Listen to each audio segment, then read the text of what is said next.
ஓம் வசுதேவசுதம் தேவம் கம்சசாணூரமர்தனம் தேவகீ பரமானந்தம் கிருஷ்ணம் வந்தே ஜகத்குரும். இன்றைய தினத்திலே நாம் சிறிய செய்திகளே ஆனாலும் பெரிய புண்ணியத்தை கொடுக்கக்கூடிய ஒரு செய்தியை பார்ப்போம். இதில் பாரத கதாபாத்திரங்கள் 5 பேர். தர்மராஜா, பீமராஜா, அர்ஜுனராஜா, நகுலராஜா, சகாதேவராஜா மற்றும் திரௌபதி, கிருஷ்ண பரமாத்மா போன்றவர்கள். இதிலே இவர்களை நினைத்த மாத்திரத்திலேயே நமக்கு என்ன பலன் கிடைக்கிறது என்பதை ஒரு புராண ஸ்லோகம் விளக்குகிறது. தர்மராஜாவை நாம் கீர்த்தனம் செய்து வருவோமேயானால் நித்தியப்படி என்ன கிடைக்கிறது? தர்மோ விவர்ததி யுதிஷ்டிர கீர்த்தனேனா. பீமராஜாவை நாம் நினைத்து கொண்டு வரும்போது பாபம் வினஷ்யதி விருகோதர கீர்த்தனேனா. அர்ஜுனனை நாம் நித்தியப்படி ஸ்மரித்தோமானால் நமக்கு சத்ருர் வினஷ்யதி தனஞ்சய கீர்த்தனேனா. மாத்ரிஸ்ருதௌ கதயதாம் நபவந்தி ரோகாः.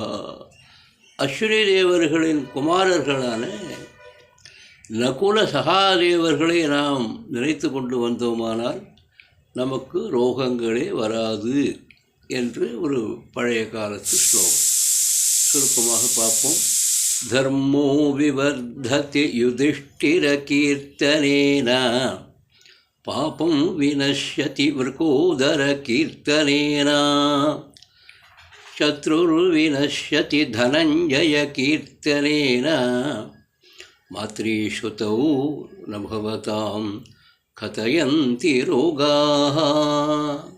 இதன் பொழிப்புரை என்னவென்றால், தர்மவானாக தர்மத்தை அனுசரித்து எவ்வளவு கஷ்டங்கள் வந்தாலும் தர்ம மார்க்கமாகவே ராஜ்யத்தை பெற்ற தர்மமூர்த்தியின் கீர்த்தனையை நாம் செய்து கொண்டு வந்தோமானால் நமக்கும் தர்ம மார்க்கத்திலே எல்லாவித சௌக்கியங்களும் உண்டாகும் என்று பொருள். பாபம் வினஷ்யதி விருகோதர கீர்த்தனேன. விருகோதரன் என்ற பதத்திற்கு பெரிய வயிறை உடையவன் என்று பெயர். அவன் யார் என்று உங்களுக்கு தெரியும், பீமன். அந்த பீமனின் புகழ் என்னவென்றால், நமக்கெல்லாம் மானச ஸ்தோத்திரம், மனதாலேயே இறைவனை நாம் தியானித்தால் போதும் என்பதை கற்றுக் கொடுத்தவன் பீம மகாராஜா. இறைவனை மனதாலேயே ஆராதித்தால் போதும் என்று சொன்ன அந்த பீம மகாராஜாவை நினைத்தோமேயானால் நமக்கு ஏற்பட்டுள்ள பாவங்களெல்லாம் விலகிவிடும். சத்ருர் வினஷ்யதி தனஞ்சய கீர்த்தனேனா. தனஞ்சயன் யார் என்று உங்களுக்கெல்லாம் தெரியும். நரன் நாராயணன் என்ற 2 மகாவிஷ்ணுவின் மூர்த்திகளே அர்ஜுனன் கிருஷ்ணன் ஆவார். அப்பேற்பட்ட மகாவிஷ்ணுவின் அவதாரமான அர்ஜுனன் பாரத யுத்தத்தின் போது சத்ருக்களை ஜெயம் கொண்டு ராஜ்யத்தை தர்மராஜாவிற்கு பெற்று தந்தார். ஆக நாம் அர்ஜுனனை எப்பொழுதும் கீர்த்தனை செய்து கொண்டு வந்தோமானால் நமக்கு ஏற்பட போகும் அனைத்து சத்ருக்களையும் நாசம் செய்து எல்லா காரியத்திலையும் நமக்கு வெற்றி கிடைத்து கொண்டே இருக்கும். மாத்ரிஸ்ருதௌ நபவதாம் கதயந்தி ரோகாः.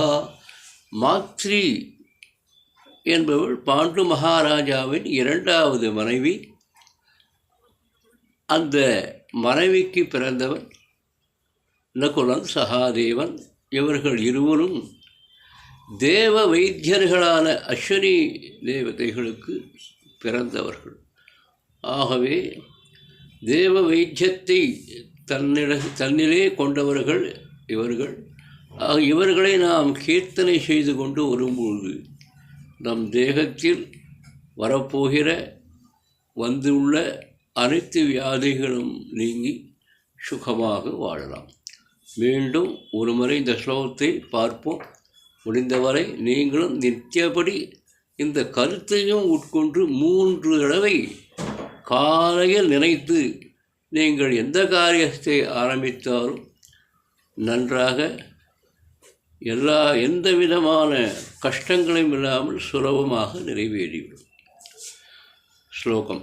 தர்மோ விவர்ததி யுதிஷ்டிர கீர்த்தனேன பாபம் வினஷ்யதி விருகோதர கீர்த்தனேன சத்ருர்வினஷ்யதி தனஞ்சய கீர்த்தனேன மாத்ரீஷுதோ ந பவதாம் கதயந்தி ரோகாः. நாராயண நாராயண நாராயண.